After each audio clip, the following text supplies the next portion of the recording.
কি গো মা, হলো তোমার? আর খেয়ে কি হবে? আর খাবো না, আমার ভালো লাগে না রে প্রতিদিন এই রাত বিকেলবেলা ভাত খেতে। এই ভাতটা আজকে গরম গরম খাবো বলে এক্ষুনি করলাম, তাই দেখ কিরম ধোঁয়া ছাড়ছে। কিন্তু আমার ভালো না গরম ভাত। তোর ভালো লাগে না? আমার ভালো লাগে, আজকে আমার মতো খাবো। বুঝলাম।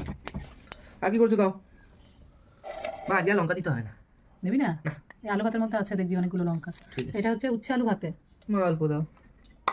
যেই উচ্ছে আলু ভাতে হবে ওরকম বলবে অল্প দাও, তিতো হলেই অল্প দাও। এটা ধনেপাতা চাটনি। একটু বেশি দাও। এটা আছে মূলো, সিম, বেগুন, আলু, কচু আর বড়ি। মূলোটা বেঁচে তুলে নেবে মা। খেয়ে দেখ, হেভি লাগবে। Main item. এটা কি? মাংস? হ্যাঁ, আর এখানে আছে মাছ। মাছ আর মাংস দুটোই দেবো? হ্যাঁ দাও। এই নে। ও মা শোনো না, বল। মাছ মাংস দুটোই দিতে বললাম, কিন্তু দিও না, মাংসটাই খাই। মাংস খাবি? হ্যাঁ ছেড়ে দাও, মাছ খাবো না।